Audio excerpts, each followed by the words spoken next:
कल जैसा कि मैंने कहा था, गोस्वामी तुलसीदास ने अपने रामचरितमानस में लिखा है कि सत्संगति का प्रभाव से दुष्ट भी सुधर जाते हैं, दुष्ट में भी, दुष्ट के आचरणों में भी सुधार होता है। लेकिन जो सज्जन होते हैं वो कुसंगति के प्रभाव में भी अपने आप को दूषित नहीं होने देते हैं। इसकी बात तुलसीदास ने कही थी। आज उसी प्रकरण को आगे बढ़ाते हुए, तुलसीदास के बालकांड के प्रकरण को एपिसोड नंबर 6 में आगे बढ़ाते हुए मैं आप सबों को रामचरितमानस के इस पाठ में स्वागत करता हूं। रामचरितमानस के पाठ को सुनने से आपके घर में सुख, समृद्धि, शांति आती है और आपके बच्चों में चारित्रिक विकास होता है। जो बाकी सब अवगुणों से दूर होते हैं उनमें त्याग, तपस्या, कर्मशीलता और पढ़ने लिखने की जो क्षमता है उसमें इजाफा होती है, वृद्धि होती है और कुल मिलाकर के उनके चरित्र में ऐसा उन्नयन होता है कि वे समाज में सबसे बेहतर व्यक्ति के रूप में स्थापित होते हैं। विधि हरिहर कवि कोविद बानी, कहत साधु महिमा सकुचानी। सो मोसन कही जात न कैसे, साक बनिक मनि गुण गण जैसे। अर्थात ब्रह्मा, विष्णु, शिव, कवि और पंडितों की वाणी भी संत महिमा का वर्णन करने में सकुचाती हैं। वह मुझसे किस प्रकार नहीं कही जाती, जैसे साग तरकारी बेचने वाले से मनियों के गुणगान नहीं कहे जा सकते।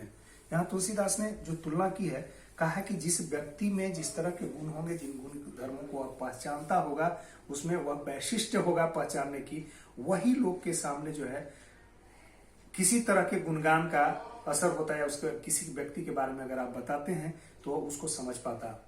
उन्होंने उदाहरण के तौर पर लिया, अगर सब्जी बेचने वाला, जो तरकारी है बेचने वाला, उसके सामने हम मणि, जो सांप में व्याप्त होता है, या मणि धातु, चमकने वाली जो धातु है, उसके बारे में खूब चर्चा करें तो क्या असर पड़ने वाला, उस पर किसी तरह का कोई असर नहीं पड़ेगा। बंदऊ संत समान चित, हित अनहित नहीं कोई। अंजलिगत शुभ सुमन, जिनि सम सुगंध कर दोई। सियावर रामचंद्र की जय। मैं संतों को प्रणाम करता हूं जिनके चित्त में समता है, जिनका न कोई मित्र और न कोई शत्रु है। जैसे अंजलि में रखे हुए सुंदर फूल, अंजलि हाथ के हथेली को कहते हैं, दोनों ही हाथों को समान रूप से सुगंधित करते हैं। वैसे ही संत शत्रु और मित्र दोनों को समान रूप से कल्याण करते हैं। संत के बारे में तुलसीदास का ख्याल है, या संत के बारे में पूरी दुनिया का ख्याल है कि संत समभाव रखते हैं। उनमें न तो किसी के प्रति शत्रुता होती है, न ही किसी के प्रति जो है मैत्री का भाव होता है। वो समभाव से रहते हैं और सबको समान कल्याण के लिए जो है प्रेरित होते हैं, समान कल्याण करते हैं। संत सरल चित जगहित, जानि सुभाव सनेहु। बाल विनय सुनि करी कृपा, रामचरण रति देहु। सियावर रामचंद्र की जय। संत सरल हृदय और जगत के हितकारी होते हैं। उनके ऐसे स्वभाव और स्नेह को जानकर मैं विनय करता हूँ। मेरी इस बाल विनय को सुनकर कृपा करके श्री राम जी के चरणों में मुझे प्रीति दे। उन्हें संतों से प्रार्थना की है तुलसीदास ने कि उन्हें अपने चरणों में प्रीति दे, यानी चरणों का रज बनाए, यानी संतों की कृपा पाने के लिए गोस्वामी श्री तुलसीदास प्रयास करते हैं। बहुरी बंदी खल गण सभिताए, जे बिनु काज दाही नेहु बाए। परहित हानि लाभ जिन केरे, उजय हरस विषाद बसेरे।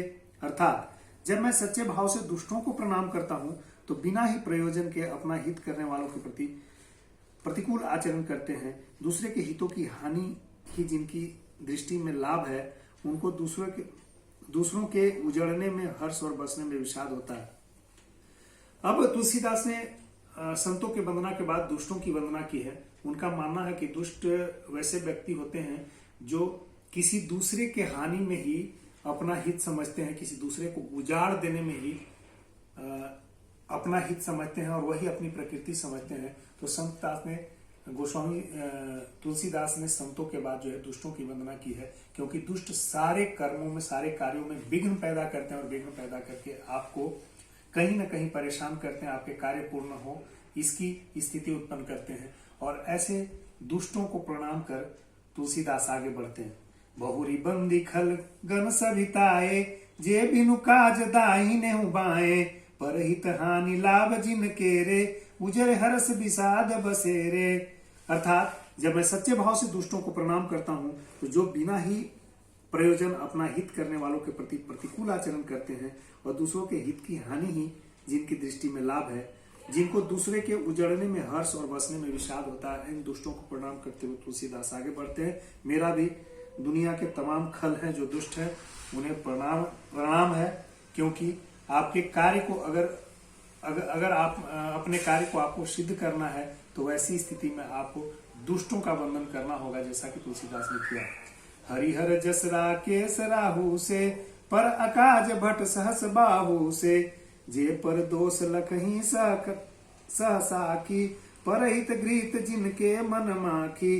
अर्थात जो हरि और हर के यश रूपी पूर्णिमा के चंद्रमा के लिए राहु के समान है, भगवान विष्णु या शंकर के यश का वर्णन होता है, उसमें वे बाधा देते हैं और दूसरों की बुराई करने में सहस्र बाहु के समान वीर हैं, जो दूसरों के दोषों को हजार आंखों से देखते हैं और दूसरों के हित रूपी घी के लिए जिनका मन मक्खी के समान है। अर्थात जिस प्रकार घी में मक्खी गिरकर उसे खराब कर देती है और स्वयं भी मर जाती है, उसी प्रकार दुष्ट लोग दूसरे के बने बनाए काम को अपनी हानि करके भी बिगाड़ देते हैं। बड़ा ही विशद वर्णन किया है गोस्वामी तुलसीदास ने दुष्टों के चरित्र के बारे में। उनका कहना है कि जिस तरह से चंद्रमा को राहु जो है ग्रास कर लेता है और उसकी छवि को खराब कर देता है, जिस तरह से भगवान शंकर के और विष्णु के यश का वर्णन होता है और उसमें भी उसमें राहु क्या करता है, बाधा उत्पन्न कर देता है।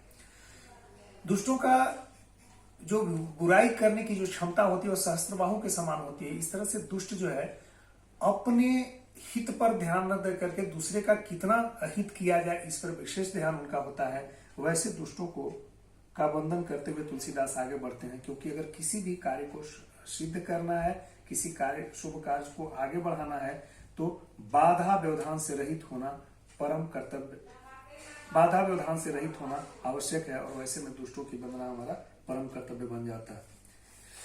तेज कृशानुरोष महिषेषा, अघ अवगुण धन धनी धनेसा, उदय केत समहित सबही के, कुंभकर्ण समसोवतनी के।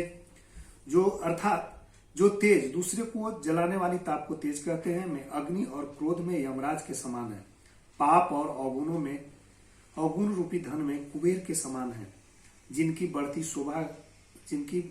शोभा के हित का नाश करने के लिए केतु के समान है, और जिनके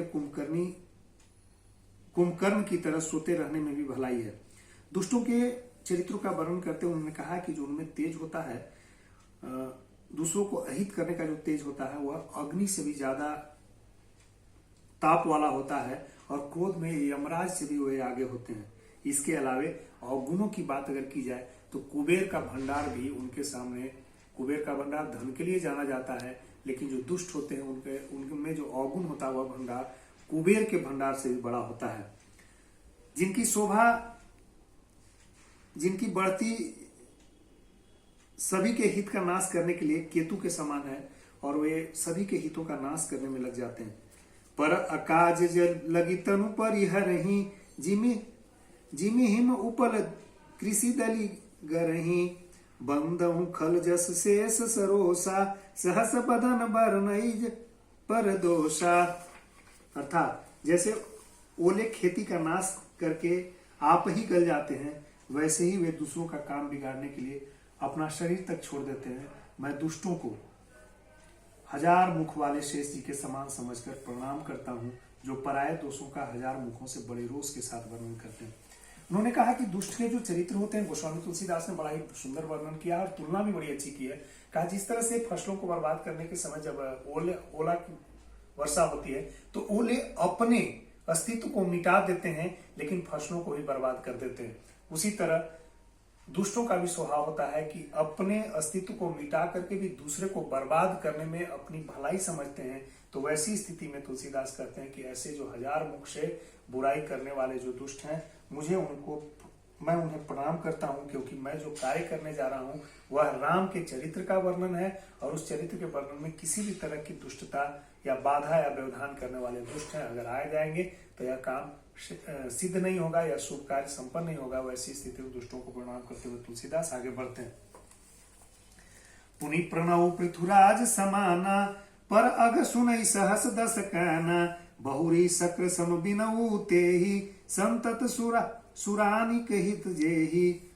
अर्थात उनको राजा पृथु जिन्होंने भगवान का यश सुनने के लिए 10,000 कान मांगे थे। राजा पृथु के बारे में कहा जाता है कि ईश्वर के यश को, ईश्वर के गुणगान को सुनने के लिए उन्होंने वरदान मांगा था। कड़ी तपस्या के बाद जो है प्रभु जब प्रसन्न हुए थे तो उसने राजा पृथु ने वरदान मांगा था कि मुझे भगवान के गुणों को सुनने के लिए, उनके गुणगान को श्रवण करने के लिए 10,000 कान चाहिए, क्योंकि 2 कान पर्याप्त नहीं है। तो ऐसी स्थिति में तुलसीदास ने उनसे तुलना की है। मैं उनको राजा पृथु के समान जानकर प्रणाम करता हूं जो 10,000 कानों से दूसरे के पापों को सुनते हैं, फिर इंद्र के समान मानकर उनकी विनय करता हूं जिनको सुरा यानी मदिरा निकी और हितकारी मालूम देती है। इंद्र के लिए भी सुरानी कथा देवताओं की सेना हितकारी है। यानी कहना क्या मतलब है कि राजा पृथु के समान जो 10,000 कान वाले, जो दूसरे की बुराई को करने के लिए और सुनने के लिए 10,000 कान रखना चाहते हैं, 10,000 कान से वे श्रवण करना चाहते हैं, वैसे दुष्टों को प्रणाम है। वे इंद्र के समान, जो इंद्र क्या है कि इंद्र मदिरा के प्रेमी हैं, और वैसी स्थिति में उससे तुलना करते हुए तुलसीदास दुष्टों को प्रणाम करते हुए आगे बढ़ते हैं। वचन वज्र जेहि सदा पियारा सहस नयन पर दोष निहारा। अर्थात जिनको कठोर वचन रूपी वज्र सदा प्यारा लगता है, जो हजार आंखों से दूसरों के लिए दोषों को देखते हैं। दुष्ट अपनी आंखों से, अपनी 1000 आंखों से दूसरों के सिर्फ दोषों को देखते हैं। तुलसीदास उनका वंदन करते हैं दुष्टों का, और मेरा भी दुष्टों के प्रति वंदन अर्पण है। उदासीन अरि मीत हित सुनत जरहि खल रीति जानी पानी जुग जोरी जना विनती करऊं करई सप्रीति। दुष्टों की यह रीति, वे उदासीन, शत्रु या मित्र किसी का भी हित कर सुनकर जलते हैं। यह जानकर दोनों हाथ जोड़कर यह जन प्रेम पूर्वक उनसे विनय करता है। तुलसीदास कहते हैं कि प्रेम पूर्वक मेरा विनय स्वीकार कीजिए दुष्टजन, क्योंकि वे सभी के प्रति उदासीन भाव से शत्रु, मित्र या किसी के भी हित को सुनकर उनमें उतनी ही जलन होती है। समभाव से वे जलन रखते हैं। यानी संत के ठीक विपरीत स्वभाव वाले हैं। संत किसी के हित में अपना हित देखते हैं और किसी के हित में जो है स्वयं का सर्वस्व का त्याग कर देते हैं। लेकिन दुष्टों की स्थिति क्या होती है, किसी के अहित में वे सर्वस्व जो है अपना नाश करने के लिए परेशान रहते हैं। तो वैसे दुष्ट को हाथ जोड़ करके तुलसीदास प्रणाम करते हैं। मैं अपनी दिस किन्न निहोरा तिन्न जीन और लाऊ भोरा बायस पलियही अति अनुरागा हो ही निरामिस कबहू की कागा। अर्थात मैंने अपनी ओर से विनती की है, परंतु वे अपनी ओर से कभी नहीं चुकेंगे। कौओं को बड़े प्रेम से पालिए, किंतु क्या वे कभी मांस का त्याग कर सकते हैं? तुलसीदास ने कहा है कि हमने दुष्टों को अपना विनय अर्पण कर दिया है कि भगवान के कार्य में, भगवान के चरित्र का वर्णन मुझे करना है और इस कार्य में बाधा उत्पन्न न करें। लेकिन तुलसीदास का कहना है कि मैंने अपना कार्य कर दिया, लेकिन दुष्ट में मुझे पता है, मुझे विश्वास है कि वे कभी अपना चरित्र को नहीं त्यागेंगे और अपने कार्य में बढ़ेंगे। उन्होंने तुलना की है कि कौओं को आप कितना भी प्रेम से पालिए, लेकिन वे मांस खाना नहीं छोड़ते हैं। ठीक उसी तरह तुलसीदास ने का मानना है कि दुष्ट भी हमेशा उसी तरह प्रयासरत रहते हैं। बंदौ संत असज्जन चरना दुख प्रद उभय बीच कछु वरना बिछुरत एक प्राण हरि लेहि मिलत एक दुख दारुण देहि। अर्थात मैं संत और असंत दोनों के चरणों की वंदना करता हूँ। दोनों ही दुख देने वाले हैं, परंतु उनमें कुछ अंतर कहा गया है। वह अंतर यह है कि एक संत जो बिछुड़ते समय प्राण हर लेते हैं, दूसरे असंत मिलते हैं जब दारुण दुख देते हैं। अर्थात संतों का बिछुड़ना मरने के समान दुखदायी होता है और असंतों से मिलना मरने के समान दुखदायी होता है। उन्होंने संत और असंत के बीच में, यानी दुष्ट और सज्जन के बीच में, गोस्वामी तुलसीदास ने भेद किया है कि संत के बिछड़ने से, संत जब आपके पास होते हैं, जब आप उनकी संगति में होते हैं, जब आप उनसे बिछड़ते हैं तो बहुत कष्ट की स्थिति होती है, बहुत दुख होता है। लेकिन जब आप असंत से मिलते हैं, यानी दुष्ट व्यक्ति से मिलते हैं, तो मिलने में बहुत कष्ट होता है, आप जो बहुत दुखी हो जाते हैं। तो एक का बिछड़ना और एक का मिलना, दोनों विपरीत स्वभाव को दर्शाने वाले, दोनों विपरीत स्वभाव को दर्शाने वाली स्थिति है। और गोस्वामी तुलसीदास इसका बड़ा ही सहज वर्णन करते हैं।